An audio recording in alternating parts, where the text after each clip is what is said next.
The red sand stretched endlessly in every direction, a crimson ocean of death under twin suns that burned mercilessly overhead. Marcus Chen wiped the sweat from his forehead with a grimy sleeve, leaving another streak of motor oil across his dark skin. The salvage operation on Kepler 442c was supposed to be routine, strip valuable components from the crashed Terran freight hauler and get off this hellish rock before the solar storm season began. Now, everything had gone wrong. The ground, beneath the massive wreckage, had given way 3 hours ago, swallowing half the ship into what appeared to be an ancient underground cavern system. The cave-in had separated Marcus from his team, trapping him on the unstable side of the crash site with nothing but his toolkit, a half-empty water canister, and a growing sense that this desert was trying to kill him. But Marcus wasn't alone. Somewhere beneath the twisted metal and collapsed stone, something was still alive. The electromagnetic scanner on his wrist had picked up a faint but steady biosignature 20 meters down, buried under tons of debris. The signal pattern was unlike anything in the human database, definitely alien but showing all the characteristics of a sentient being in distress. Most people would have written it off. The smart play was to hike back to the landing site, call for extraction, and let the insurance companies sort out the mess.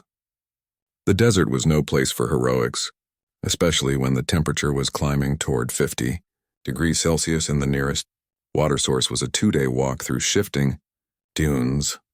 Marcus had never been accused of being smart. He'd earned his reputation as the best field mechanic in the Outer Rim by refusing to abandon equipment that could still be saved. Engines that other techs declared dead, he brought back to life. Ships that should have been scrapped, he made space-worthy again. His philosophy was simple. If it was broken, you fixed it. If it was lost, you found it. If it was dying, you saved it. Today, that philosophy extended to whatever was trapped beneath the wreckage. The alien craft had been beautiful once. Even partially buried and twisted from impact, Marcus could appreciate the elegant curves of its hull, the way its biometallic surface seemed to shimmer with an inner light despite the damage. It was clearly advanced technology, probably worth more than his entire salvage operation combined, but that wasn't what drew him to start digging. It was the way the biosignature flickered every few minutes, growing weaker with each reading. Marcus began with his hands, clearing smaller rocks and debris from what looked like a potential access point.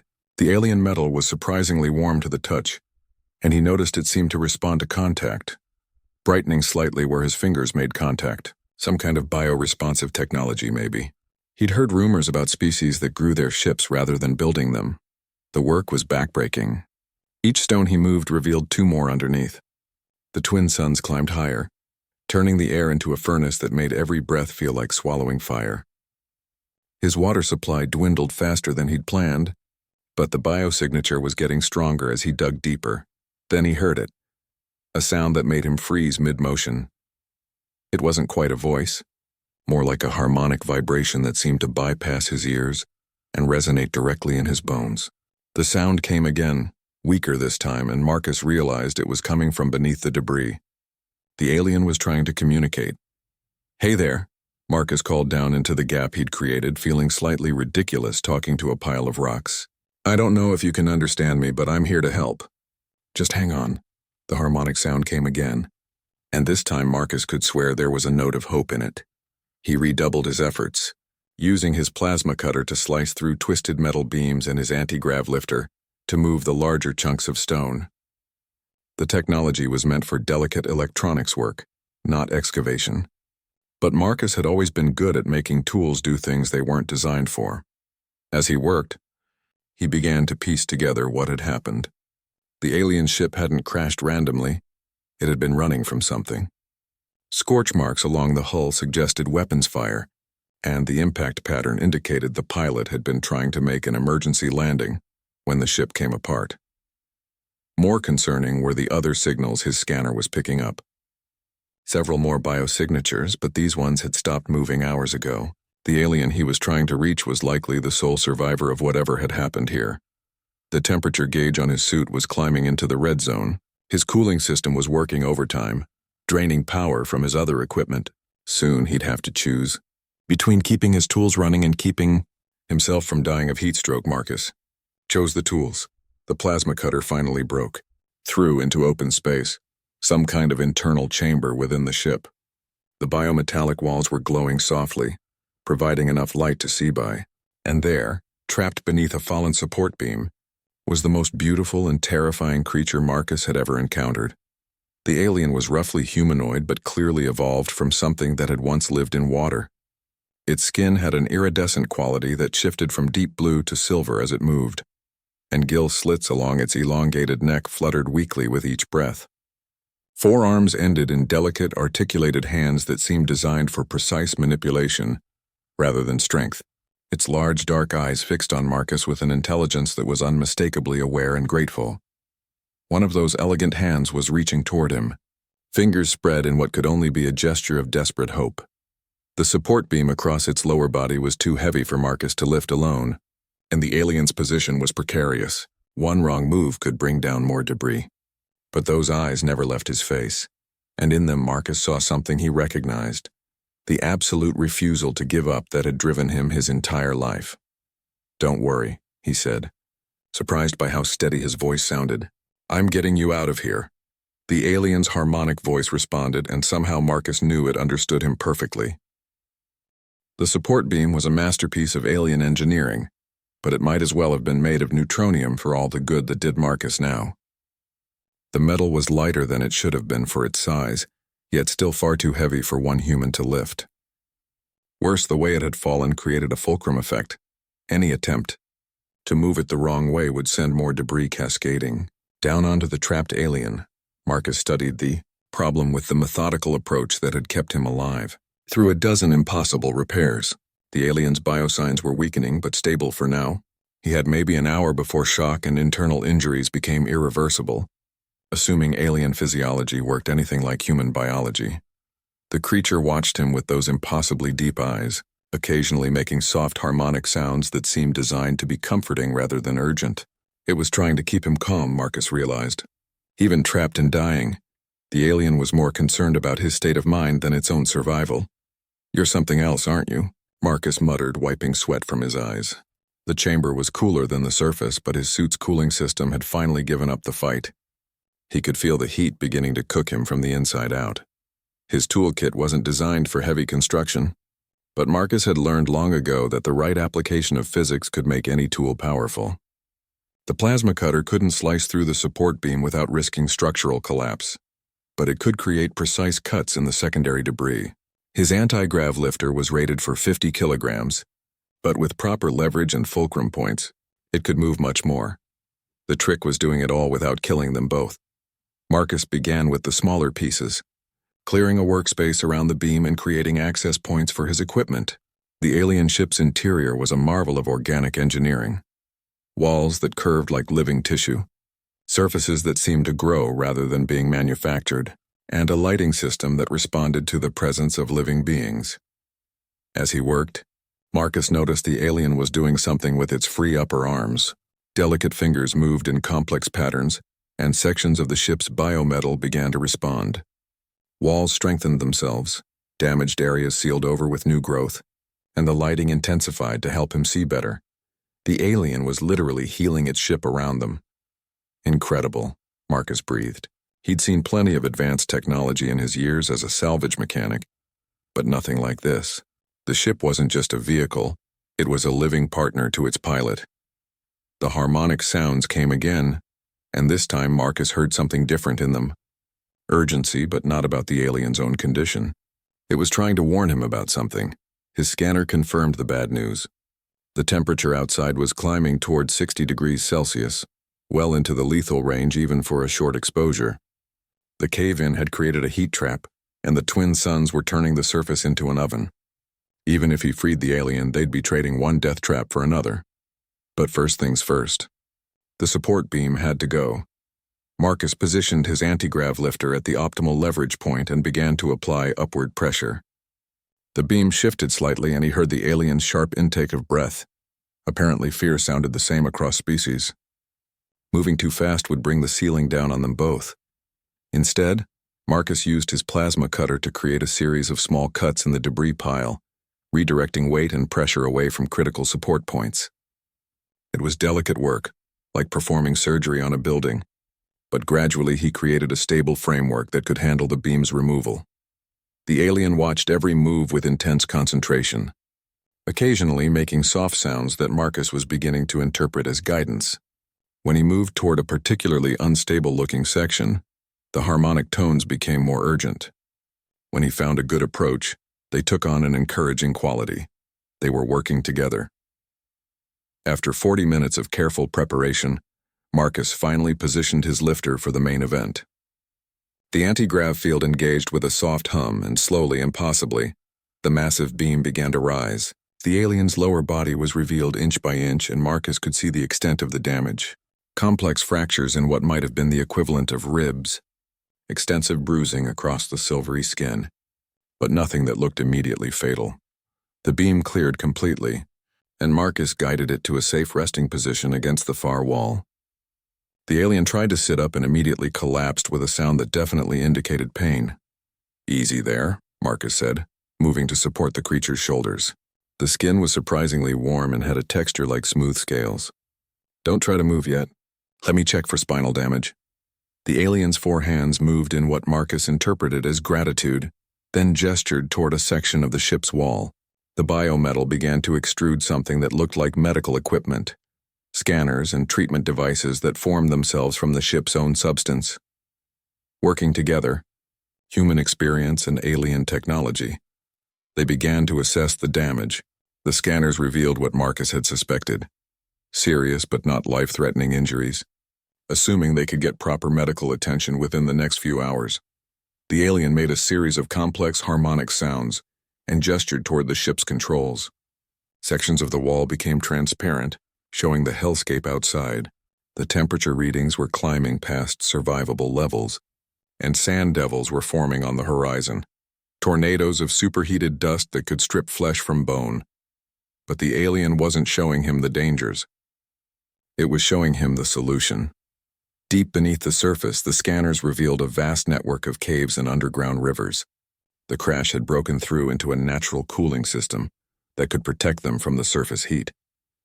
More importantly, the underground waterways led to an oasis nearly 100 kilometers away, well beyond the reach of the solar storm that was approaching.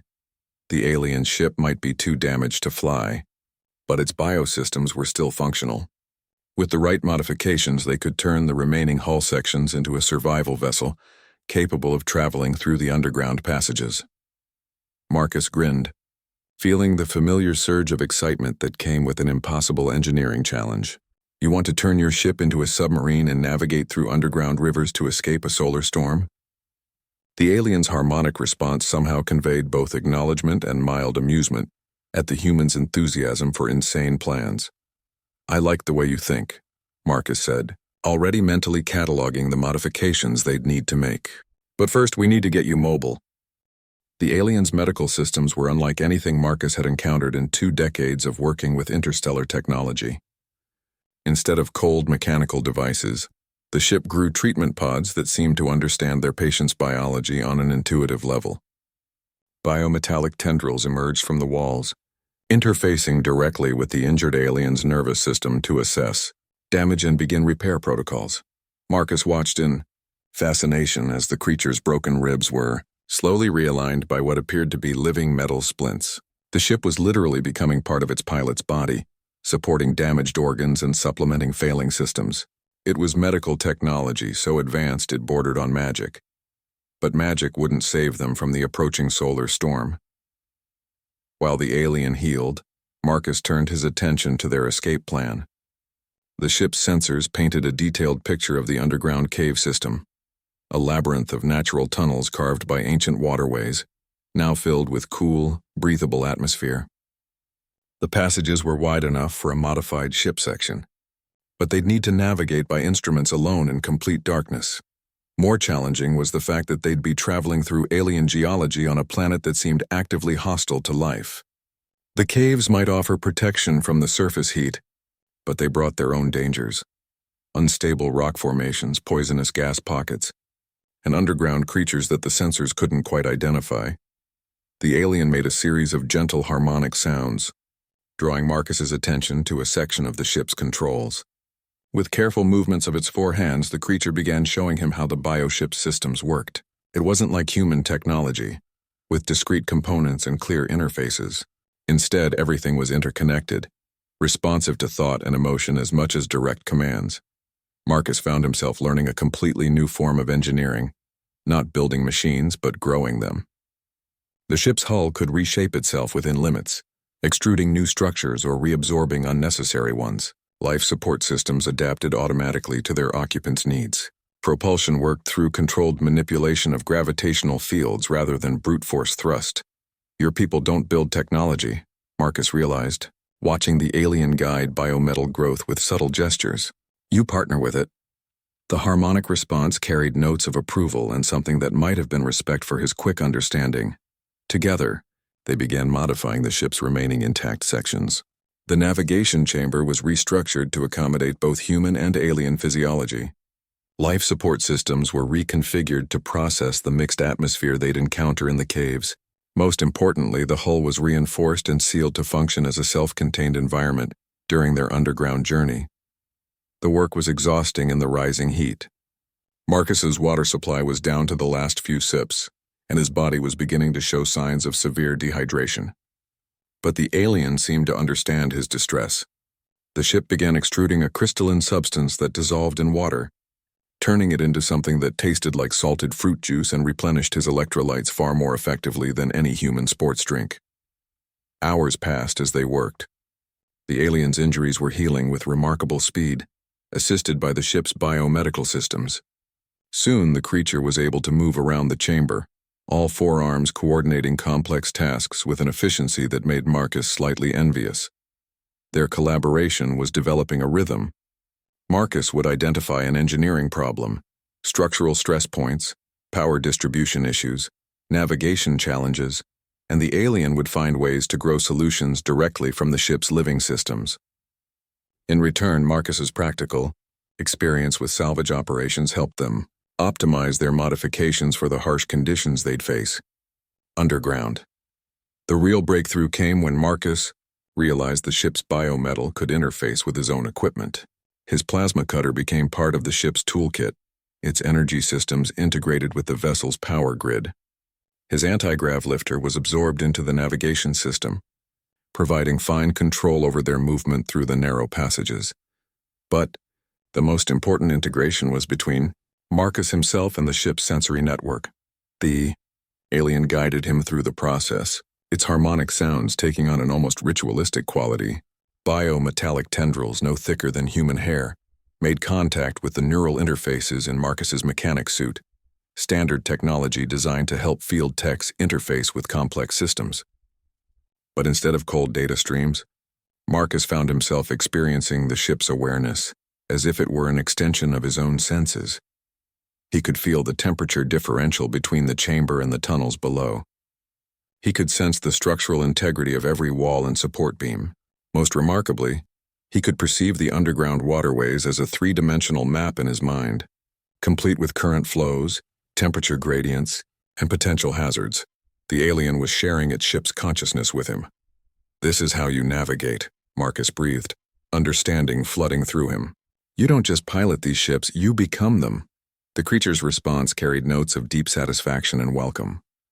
It was accepting him as a partner in a way that went far beyond temporary cooperation. Their modified ship section was taking shape around them. What had once been a passenger compartment was now a hybrid vehicle designed for underground travel. Biometallic walls could absorb impact and redistribute stress. The propulsion system could operate in water, air, or the mixed environments they'd encounter. Life support was redundant and self-repairing.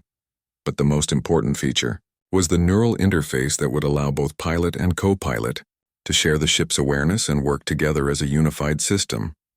Outside, the surface temperature had climbed past 70 degrees Celsius. The twin suns were approaching their closest point, and the solar storm was building to dangerous levels. They had perhaps an hour before the radiation became lethal even underground. The alien gestured toward the ship's sensors, showing Marcus their planned route. The nearest access to the underground river system was directly below them, but reaching it would require breaking through several meters of collapsed debris and solid rock. Once they were in the water, they'd have a 40-kilometer journey through unmapped caves to reach the oasis. It was insane. It was impossible. It was exactly the kind of desperate plan that Marcus had built his reputation on making work. The alien's four hands moved in what Marcus was beginning to recognize as its species' version of a smile, and the harmonic sounds carried unmistakable notes of anticipation. His new partner was looking forward to the challenge. "All right then," Marcus said, settling into the pilot's interface. "Let's see what this thing can do." The neural interface activated with a sensation like stepping into warm water. Marcus felt his consciousness expand beyond his physical body, flowing through biometallic pathways to encompass the entire ship. Every surface became an extension of his skin, every sensor a new organ of perception. The alien's presence was there too, a gentle harmony alongside his own thoughts, offering guidance without overriding his decisions. Together, they began their descent into the planet's depths. The ship's biohull reshaped itself as they moved, becoming more streamlined and serpentine to navigate the narrow passages. Marcus could feel the rocks scraping against their exterior, the ship's surface automatically hardening at contact points while remaining flexible elsewhere. It was like being inside a living creature that could adapt to any environment. The first challenge came 30 meters down, where their path was blocked by a massive boulder that had shifted during the cave-in. Through the ship's sensors, Marcus could perceive the stone's composition and stress patterns. It was too large to move and too hard to cut through with their available power. But the alien had a different solution. Harmonic sounds filled the ship's interior as the creature began what Marcus could only describe as singing to the rock itself. The ship's biometal extruded hair-thin filaments that penetrated microscopic cracks in the boulder's surface. Instead of forcing their way through, they were going to convince the stone to move aside. Marcus watched in amazement as the filaments secreted a substance that rapidly accelerated the natural weathering process. The boulder began to crumble from within, dissolving into sand and gravel that the ship's propulsion system could easily disperse. In minutes, their path was clear. "Your people don't fight nature," Marcus realized, speaking aloud even though the neural link made verbal communication unnecessary. "You persuade it to cooperate." The alien's response carried warm approval and a complex emotional undertone that suggested this cooperation was fundamental to their entire civilization. They descended deeper, following the ancient water channels toward the underground river system. The temperature dropped steadily as they moved away from the surface, and Marcus felt some of the tension leave his body as the crushing heat finally began to recede. Through the ship's external sensors, he could perceive the approach of the solar storm above, radiation levels climbing toward lethal intensity. They'd made it underground just in time. The first underground river was a revelation. Clear water flowed through passages carved from crystalline rock, creating a subterranean landscape of impossible beauty. Bioluminescent organisms painted the walls with shifting patterns of blue and green light, while strange coral-like formations filtered and purified the water as it passed. But beauty came with danger. The ship's sensors detected movement in the deeper pools. Large predators adapted to the underground environment. They weren't immediately aggressive, but they were definitely curious about the strange hybrid vessel moving through their territory. Marcus could feel their approach through the water pressure changes against the ship's hull. The alien took primary control of their defenses, but its methods were unlike anything Marcus had experienced.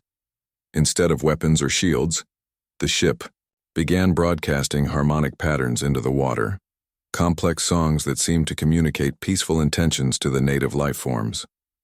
Most of the predators accepted this musical diplomacy and moved aside, but one massive creature, something like a cross between an eel and a dragon, was either too territorial or too hungry to be deterred. It began pursuing them through the tunnels, its powerful tail strokes creating turbulence that threatened to dash them against the rock walls. This was where Marcus's experience became crucial.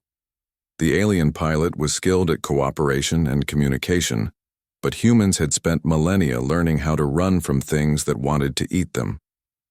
Marcus took control of the ship's navigation, pushing their bio-vessel through the underwater passages with the desperate creativity of someone who'd made a career out of impossible escapes. The chase led them through a maze of interconnected caverns, each one presenting new obstacles and opportunities. Marcus used every trick he'd learned from decades of piloting damaged ships through hostile environments, exploiting current, flows, using rock formations for cover, even deliberately triggering small cave-ins to block their pursuer's path. The alien watched and learned, its harmonic song shifting to incorporate Marcus's tactical thinking into their shared consciousness. They were becoming more than pilot and co-pilot. They were evolving into a true hybrid entity, combining human ingenuity with alien wisdom. The underground predator finally gave up when they entered a section of the river system that was apparently outside its territory. But their escape had cost them precious time and energy. The ship's biosystems were running at maximum efficiency, just to maintain their speed, and Marcus could feel fatigue beginning to affect their shared performance. They needed to rest, but the surface storm was intensifying above them. Solar radiation was penetrating deep enough into the cave system to make extended stops dangerous. They had to keep moving toward the oasis, no matter how exhausted they became. The alien began sharing some of its own energy reserves through the neural link, offering sustenance that went beyond physical nourishment. It was like receiving a transfusion of pure determination, the absolute refusal to surrender that had brought its people to the stars in living ships grown from their own dreams. Marcus felt his strength returning, but more than that, he felt himself changing. The extended neural interface was creating permanent connections, integrating aspects of alien consciousness into his own mind. He was still human, but he was becoming something more, a bridge between two species capable of understanding both technological precision and biological harmony. Together, they pressed deeper into the planet's hidden waterways, racing against time and radiation toward a distant oasis that represented their only hope of survival. Behind them, the surface burned under an alien sun. Ahead lay 40 kilometers of unmapped caves, underground predators, and geological hazards that could crush them without warning. But Marcus had never felt more confident in his life. He wasn't facing this challenge alone. He had a partner who could sing to stones and grow solutions from pure will, a living ship that adapted to every obstacle, and a growing understanding that the universe was far more cooperative than he'd ever imagined. The real journey was just beginning. 20 kilometers into their underground journey, the cave system began to change in ways that made Marcus deeply uneasy. The crystalline walls gave way to smoother surfaces that looked almost artificial, too regular to be natural formation. Worse, the bioluminescent organisms that had provided light were becoming scarce, leaving vast stretches of absolute darkness that even the ship's enhanced sensors couldn't fully penetrate. The aliens' harmonic songs took on a cautious tone as they navigated these strange passages. Through their shared consciousness, Marcus could sense its growing concern. These weren't natural caves. They were the remnants of something ancient and artificial, buried beneath the planet's surface for millennia. The ship's biometal hull began to react to their surroundings, surface patterns shifting nervously as unknown energies played across their exterior. Whatever civilization had carved these tunnels had left behind traces of technology that the ship's organic systems couldn't fully understand. Then, they found the first chamber. It opened without warning, a vast underground cathedral, carved from black stone that absorbed their light and gave nothing back. The ceiling was so high it disappeared into darkness, supported by columns that twisted upward like frozen tornadoes. But it was the walls that made Marcus's blood run cold. They were covered in symbols that hurt to look at directly, geometric patterns that seemed to writhe and shift when observed. The aliens' harmonic songs became sharp with distress, and through their neural link, Marcus felt waves of instinctive fear that had nothing to do with physical danger. These symbols were warnings. The ship's sensors detected no immediate threats, but something about the chamber made every instinct scream that they needed to leave immediately. The water here was perfectly still, unnaturally so, as if even the current was afraid to disturb whatever slept in this place. They were halfway across the chamber when the ship suddenly stopped responding to their commands. Marcus felt the neural interface flicker and fade as some external force began interfering with their biosystems. The aliens' harmonic songs became frantic as it tried to re-establish control, but whatever technology was buried in these walls was older and more powerful than their living vessel. Then the walls began to speak. The voice came from everywhere and nowhere, resonating through stone and water and bone with words in a language that predated speech itself. Marcus couldn't understand the meaning, but the emotion was unmistakable. Absolute fury at their intrusion. Ancient rage at being disturbed after eons of slumber. The black stone began to glow with patterns that matched the warning symbols, and Marcus realized they had awakened something that should have remained buried forever. The chamber was some kind of tomb or prison, and they had just triggered its guardians. Shapes began emerging from the walls, not quite solid. Not quite energy, but something that existed in the spaces between matter and thought. They moved toward the ship with the inexorable patience of entities that had waited geological ages, and could wait geological ages more. The alien's fear was overwhelming the neural link, but underneath it Marcus detected something else. Recognition. Its species had encountered these entities before, somewhere in their long history among the stars. And they had learned to run, but their ship was still paralyzed by whatever force emanated from the walls. The biosystems were shutting down one by one, unable to function in the presence of technology so alien it might as well have been magic. Soon they would be helpless in the water, defenseless against guardians whose nature Marcus couldn't even comprehend. That was when human stubbornness kicked in. Marcus had spent his entire career making broken things work again, usually under impossible conditions with inadequate tools.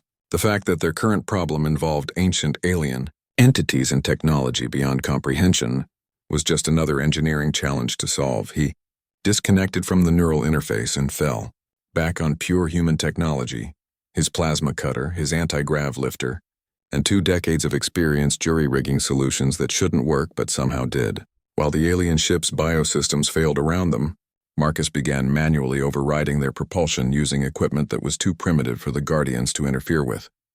The plasma cutter became their thruster, its focused beam providing just enough directed force to break them free from the chamber's influence. The anti-grav lifter, set to maximum repulsion, pushed them away from the approaching entities. It was crude, inefficient, and probably suicidal, but it was working. They shot out of the chamber like a bullet from a gun, Marcus's improvised propulsion system driving them through the ancient tunnels at dangerous speeds. Behind them, the Guardian's fury manifested as waves of force that shattered stone and turned water to steam. But they were escaping faster than the entities could follow. The alien gradually regained control of their ship as they moved away from the chamber's influence. Its harmonic songs carried notes of amazement and gratitude as their biosystems came back online. Through the neural link, Marcus felt its wonder at his solution, using technology so simple and primitive that advanced entities couldn't recognize it as a threat. But their escape had come at a cost. Marcus's improvised propulsion had damaged several of the ship's integrated systems, and they had used up precious energy reserves in their desperate flight. Worse, they had deviated from their planned route and were now in uncharted sections of the cave system. The alien began the delicate process of repairing their ship, while Marcus studied their new surroundings. These passages were different again, neither natural cave nor ancient artificial construction, but something that seemed to combine both elements. The wall showed signs of recent geological activity, as if the planet itself was actively reshaping its underground structure. Then Marcus realized what was happening. The entire cave system was alive, not in the same way as the alien ship, but as a vast geological organism that extended throughout the planet's crust. The passages weren't carved by water or built by ancient civilizations. They were circulatory systems, neural pathways, digestive chambers. They were traveling through the body of a planetary entity so vast and slow-thinking that it operated on geological timescales, and their presence was being noticed. The walls began to shift around them, not with the malevolent intelligence of the Guardians, but with the sluggish awareness of something immense trying to understand what was moving through its bloodstream. Passages opened and closed, currents changed direction, and the water itself began to carry chemical signatures that the ship's sensors interpreted as questions. The alien understood immediately what was happening and began broadcasting harmonic patterns that Marcus gradually recognized as a form of communication. Not language as humans understood it, but something deeper, a musical dialogue between two forms of life so different they should never have been able to connect. Slowly, carefully, the alien began to explain their situation to the planetary consciousness. They were refugees from the surface seeking passage to safety. willing to share knowledge and experience in exchange for safe travel. The negotiation took place in harmonics too complex for Marcus to follow, but he could feel the gradual shift from suspicion to curiosity to something approaching welcome.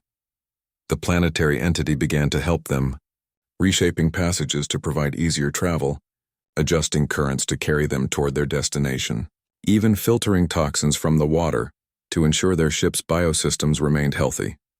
In return, the alien shared songs and stories from across the galaxy, entertainment for a consciousness that had spent eons in lonely isolation. They were no longer just escaping through underground caves. They had become part of a vast living system that was actively working to ensure their survival, guided by an intelligence older than multicellular life on most worlds. The oasis was still kilometers away, but Marcus was beginning to understand that their journey was about more than just reaching safety. They were forging connections between three forms of consciousness that should never have been compatible: human ingenuity, alien harmony, and planetary awareness. Whatever emerged from this underground odyssey would be something entirely new. The planetary consciousness guided them through passages that defied physics, tunnels that folded space to shorten distances, and chambers where time seemed to flow differently. Marcus felt his understanding of reality shifting as they traveled through geography that existed as much in higher dimensions as in normal space. The ancient entity was showing them shortcuts through its body that bypassed the normal constraints of matter and energy. But with each passing hour, Marcus could feel the strain building in their small group of unlikely allies. The alien was exhausting itself maintaining communication with both the planetary mind and their hybrid ship. The ship's biosystems were adapting to environments they were never designed for, pushing evolutionary changes that normally took millennia into the span of hours. And Marcus himself was being transformed by the constant neural interface, his human consciousness expanding to accommodate forms of awareness that his species had never experienced. They were all changing, becoming something new and unprecedented. The first sign that they were approaching their destination came when the water began to taste different. Minerals and trace elements that indicated proximity to surface springs, but also something else: organic compounds that suggested abundant life. The planetary entity was gently steering them toward an underground oasis even more remarkable than the surface destination they had originally planned. The cavern that opened before them was a pocket of paradise hidden in the planet's depths. Vast underground lakes reflected bioluminescent gardens that climbed the walls in impossible spirals. The air was warm and humid, perfumed with growing things and the sound of distant waterfalls. Most importantly, it was completely shielded from the solar radiation that was still cooking the surface above. But they weren't alone in this sanctuary. As their ship settled onto a beach of crystalline sand, Marcus detected multiple life signs throughout the cavern. Some were clearly native to the underground environment, plant and animal analogues that had evolved in the constant twilight. Others were refugees like themselves, representatives of various species who had sought shelter from the planet's harsh surface conditions. The alien made sounds of wonder and relief as they disembarked from their modified ship. Its injuries had fully healed during their journey, and the constant contact with the ship's biosystems had left it stronger and more resilient than before. But it was the changes in Marcus that were most dramatic. The neural interface had left permanent modifications in his nervous system. He could still perceive the ship's consciousness even when physically separated from it, and traces of the planetary entity's vast awareness lingered at the edges of his mind. More importantly, he found himself understanding the harmonic language of his alien companion without conscious effort. They were no longer two separate beings working together. They had become partners in the deepest sense, their consciousnesses permanently intertwined. The other refugees in the cavern were initially cautious about the newcomers, but the aliens' harmonic greeting quickly established their peaceful intentions. Soon they were being welcomed into a community that had spontaneously formed around mutual aid and shared resources. There were crystalline beings from the Vega system who communicated through resonant frequencies in mineral lattices, a collective intelligence made up of thousands of tiny organisms that functioned as a single mind. Energy entities from the galactic core who existed as patterns of controlled electromagnetic radiation, and dozens of other life forms that represented the incredible diversity of intelligence in the galaxy. Marcus was the only human present, But that didn't make him feel isolated. The neural modifications from his partnership with the alien ship allowed him to interface with many of the other consciousness types, serving as a translator and bridge between radically different forms of awareness.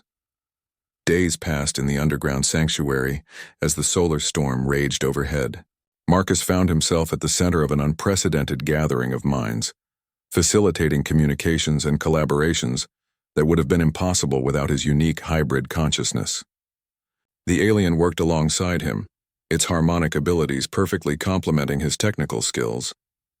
Together, they helped solve disputes between species who perceived reality in fundamentally different ways. They designed new biotechnologies by combining human engineering principles with alien growth methods. Most importantly, they began laying the groundwork for a new form of interstellar cooperation based on consciousness sharing rather than political treaties. But Marcus knew their time in the sanctuary was limited.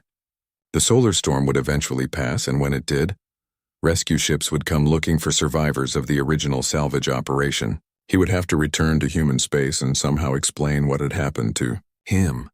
The question was whether the changes he had undergone would be seen as an evolution or a contamination. The alien understood his dilemma without explanation. Through their shared consciousness, it could feel his conflicted emotions about returning to a human society that might not accept what he had become. Its harmonic songs carried notes of sadness at the prospect of separation, but also determination to find a solution.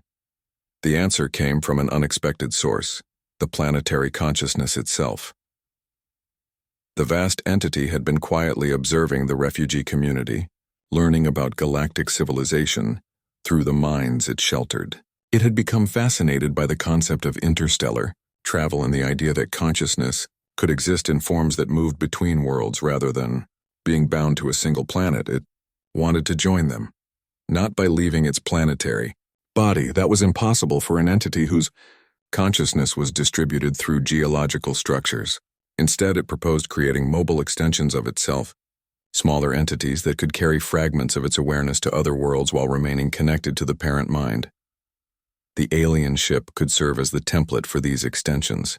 Its biotechnology was compatible with the planetary consciousness, and the modifications they had made during their escape had already created the necessary interfaces. With careful cultivation, the planetary entity could grow a fleet of living ships that would carry its awareness to the stars. But these ships would need pilots who could interface with both planetary consciousness and galactic technology. They would need beings who had experienced multiple forms of awareness and could serve as bridges between different types of intelligence. They would need pilots like Marcus and his alien partner. The proposal was ambitious beyond anything that had ever been attempted. It would require years of development, the cooperation of multiple species, and the creation of entirely new forms of biotechnology.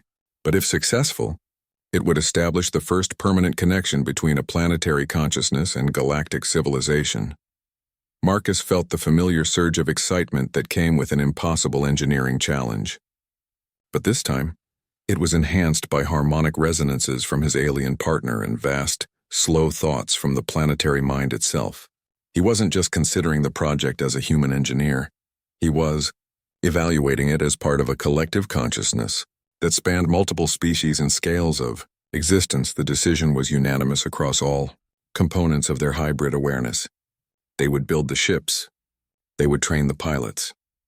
They would create a new form of interstellar civilization based on cooperation between minds, rather than competition between governments. But first, they had to survive long enough to return to the surface and begin the work. 3 weeks after the solar storm finally passed, the rescue ships found Marcus exactly where his emergency beacon indicated he should be, standing beside the wreckage of the Terran freight hauler, apparently having survived the surface heat through some miracle of human stubbornness. The official report would list him as the sole survivor of a salvage operation gone wrong, rescued after improvising shelter in the ship's damaged but still functional environmental systems. The truth was far more complex. Marcus had indeed returned to the surface, but not alone and not unchanged. The alien ship had grown him a biosuit that could perfectly mimic his original equipment, complete with false readings that supported his cover story. His alien partner remained hidden in the underground sanctuary, along with the other refugees and the vast consciousness that was already beginning to grow new forms of life in preparation for their eventual journey to the stars. But the neural modifications were permanent, and Marcus carried within his mind the memories and awareness of beings from across the galaxy. He was still human, but he was also something more, a living bridge between Earth's civilization and forms of intelligence that his species had never imagined. The rescue team accepted his story without question. Heat delirium and equipment malfunction explained any inconsistencies in his account, and the fact that he had survived at all was considered miraculous enough to overshadow minor details. They were eager to evacuate him from the hostile planet and return to the routine of interstellar commerce. Marcus played his role perfectly, exhibiting just the right amount of trauma and relief to convince his rescuers that nothing extraordinary had occurred. But during the long journey back to human space, he began laying the groundwork for what would come next. His first stop was the Outer Rim Mechanics Guild, where his reputation for impossible repairs had made him something of a legend. He submitted detailed proposals for new biomechanical interfaces, presented as innovations inspired by alien technology he had salvaged from the crash site. The Guild's research division was immediately interested in the potential applications. Within months, Marcus had established himself as the leading expert in biomechanical integration. His designs were revolutionary: machines that could adapt and evolve, interfaces that responded to thought and emotion, propulsion systems that worked in harmony with their environment rather than fighting against it. But only Marcus knew that these weren't human innovations at all. They were simplified versions of technology he had learned from his alien partner.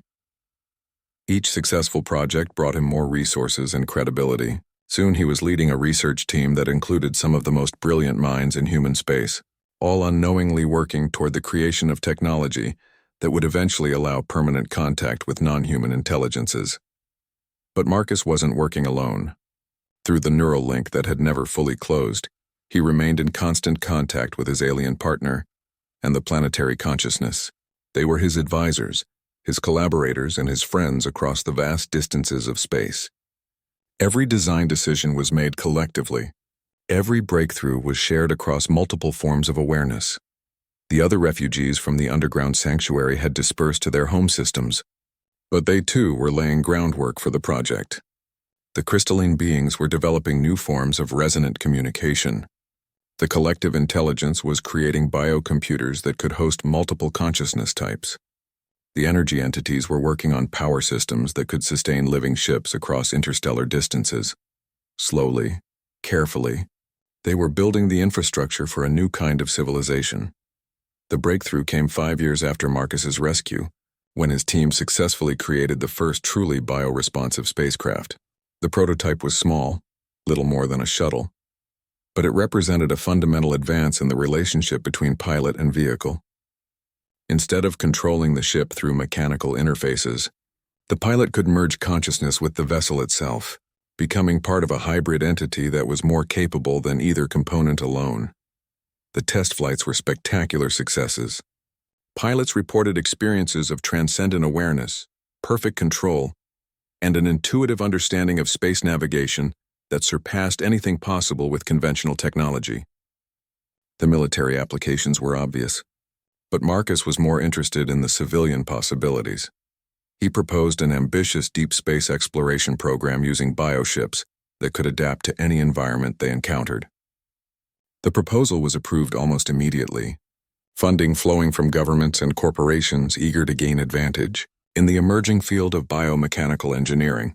But the real breakthrough came when Marcus announced that he had established contact with a previously unknown form of intelligence, a planetary consciousness that was willing to share its technology in exchange for the opportunity to explore the galaxy. Through hybrid bioships, the scientific community was skeptical until Marcus provided incontrovertible proof: harmonic communications that could only have originated from a geological scale intelligence, followed by the arrival of the first mature bioship, grown from planetary consciousness and alien biotechnology. The ship was beautiful beyond description, a living vessel that seemed to dance through space, rather than merely traveling through it. Its pilot was Marcus's alien partner, finally able to leave their home system and explore the galaxy, while remaining connected to both the planetary consciousness and their human collaborator. First contact protocols activated across human space. But this wasn't a traditional encounter between separate civilizations.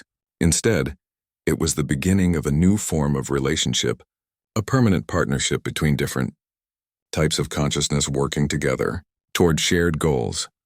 Marcus found himself at the center of humanity's first truly cooperative interstellar alliance, not conquest or trade or political maneuvering, but genuine collaboration between minds that had chosen to grow together rather than compete against each other. The bioship program expanded rapidly. Other species joined the project, contributing their own forms of consciousness and technology. Soon there was a small but growing fleet of living vessels exploring the galaxy, each one carrying multiple forms of awareness and serving as ambassadors for a new kind of civilization. Marcus remained the primary liaison between human consciousness and the growing collective, his unique neural modifications making him the ideal translator between radically different forms of awareness. But he was no longer alone in his hybrid nature. Other humans were volunteering for the consciousness-sharing procedures, eager to experience the expanded awareness that came with true partnership between minds. The project was still in its early stages, with challenges and setbacks that would take decades to overcome, but the foundation had been established for something unprecedented in galactic history. A civilization based not on the dominance of one species over others, but on the voluntary cooperation of different forms of consciousness, working together toward shared understanding. And it had all begun with a human mechanic who refused to abandon someone in need, even when that someone was an alien buried beneath tons of debris on a planet that was trying to kill them both. Marcus often thought about that moment when he first heard the harmonic sounds coming from beneath the wreckage. He could have walked away. He should have walked away. But something in those sounds had called to the part of him that refused to let anything stay broken if there was a chance it could be fixed. That impulse had changed not just his own life, but the entire future of interstellar civilization. Sometimes the most important decisions were the ones that seemed obvious at the time. You heard someone calling for help, and you answered. Everything else was just engineering.